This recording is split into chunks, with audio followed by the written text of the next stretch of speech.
Hi, my name is Chrysanthi Eastman, and today I'm going to do a presentation on breastfeeding and the late preterm infant. Working as a lactation consultant, I have been trained to focus on the needs and concerns of the breastfeeding mother-baby dyad in the hospital maternity unit, NICU, and outpatient setting. As a specialist, I am trained to prevent, recognize, and solve breastfeeding difficulties. I plan to discuss the importance of breastfeeding for an at-risk population and interventions that can improve breastfeeding for this group of infants. In 2011, the Surgeon General released a call to action to support breastfeeding, which identified 20 key actions needed to improve and support breastfeeding.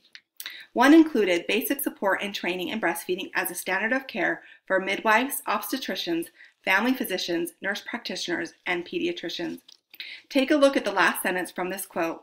The Surgeon General is emphasizing that a support structure is needed for breastfeeding mothers. The American Academy of Pediatrics recommends that infants be exclusively breastfed for the first 6 months of life, with continued breastfeeding alongside the introduction of complementary foods for at least 1 year. As graduate-prepared nurses and future nurse practitioners, we need to know the current recommendations regarding breastfeeding. Looking at the Healthy People 2020 chart, it shows that most mothers in the United States want to breastfeed and start out doing so. However, despite the recommendations to breastfeed exclusively for about the first 6 months, only 37.7% of infants were exclusively breastfed through 3 months, and about 16.4% were exclusively breastfed through 6 months. These rates suggest that mothers may not be getting the support they need from healthcare providers, family members, and employers to meet their breastfeeding goals. There can be multiple factors that influence a woman's decision to start and continue breastfeeding.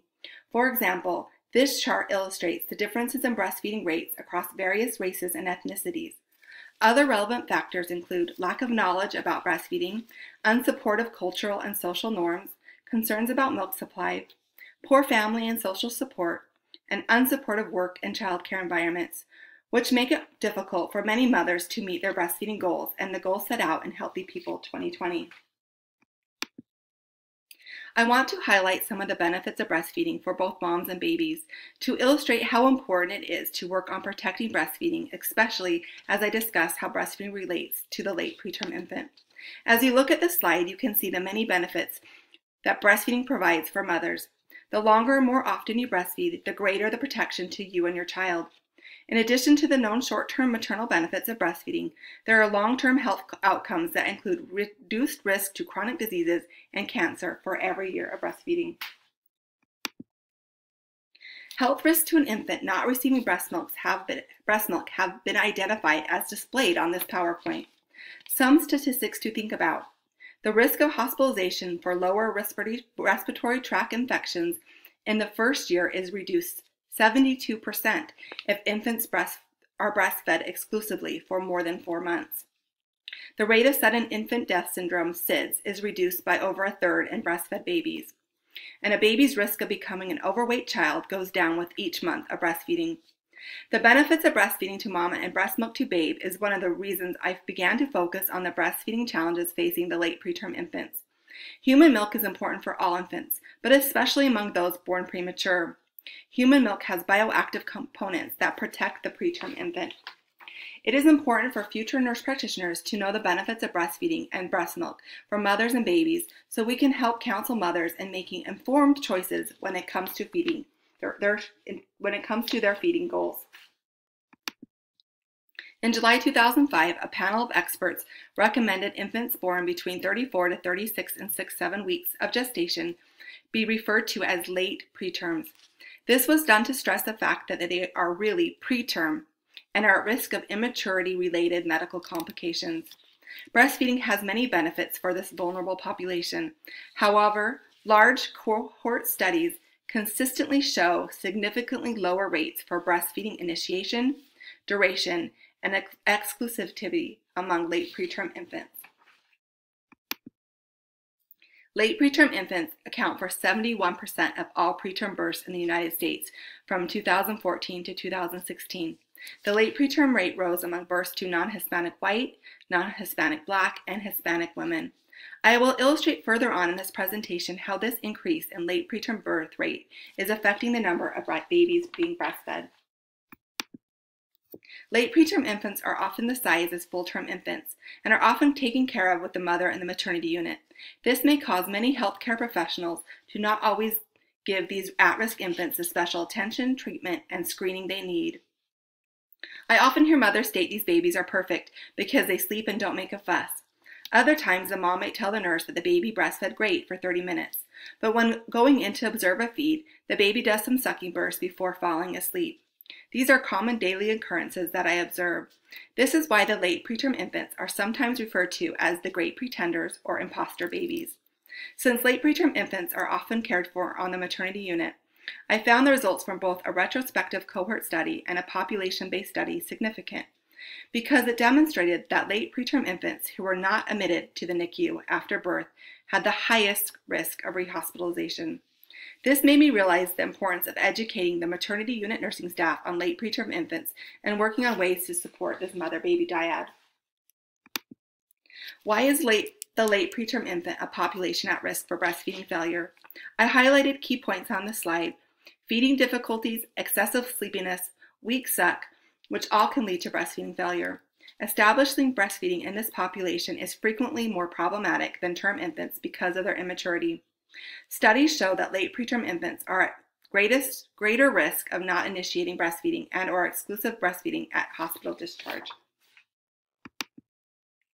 One evidence-based program that can help promote and protect breastfeeding for the late preterm infant is the Baby Friendly Hospital Initiative. Some background on the Baby Friendly Initiative.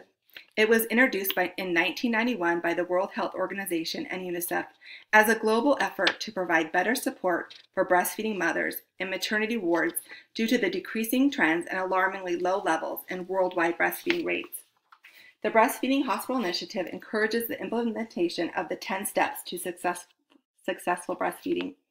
U.S. facilities that achieve these high standards of care are designated as baby-friendly.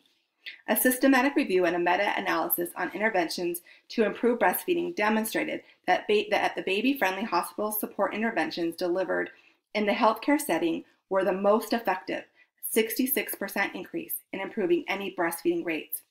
I would like to focus on 2 of these 10 steps shown on this slide to help improve breastfeeding for the late preterm infant.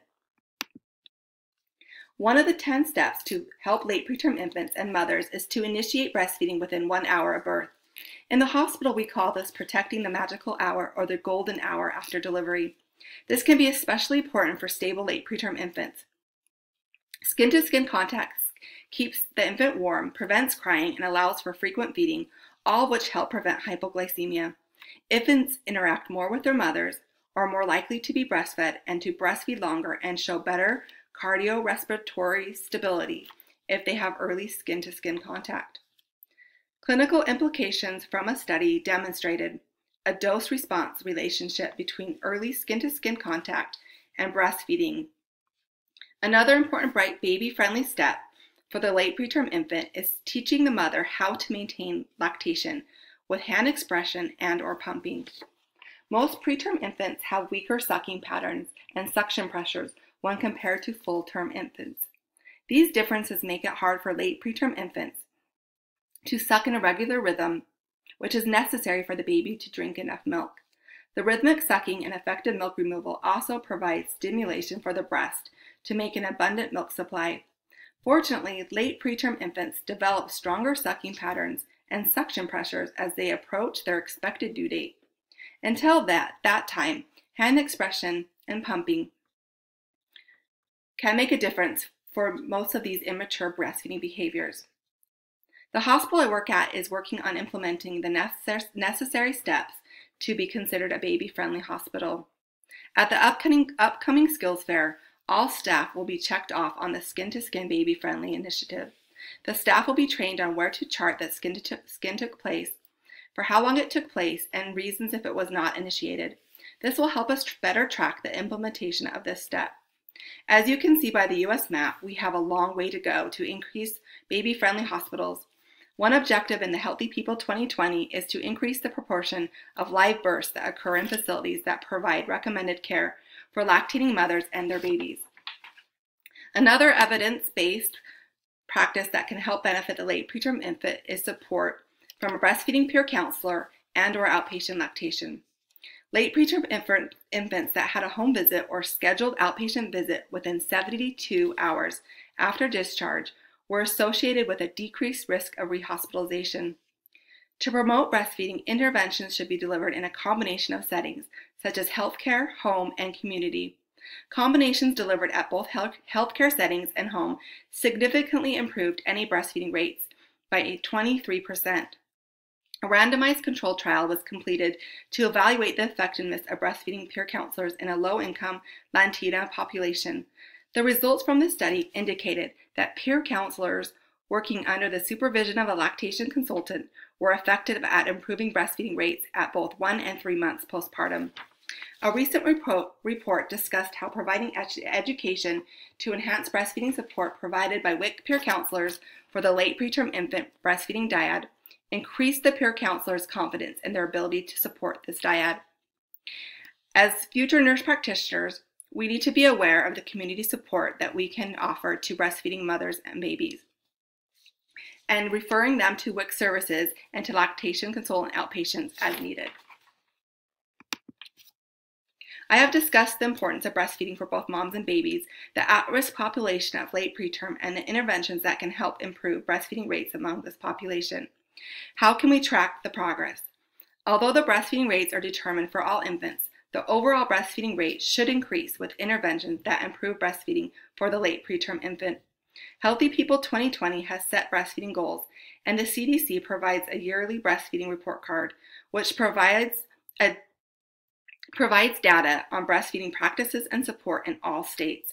With the Baby Friendly Hospital Initiative and follow-up with peer counseling, support, and outpatient support, the goal would be to see an increase in 1, ever breastfed, 2, breastfeeding at 6 months, 3, breastfeeding at 12 months, 4, exclusively breastfeeding through 3 months, and 5, exclusively breastfeeding through 6 months.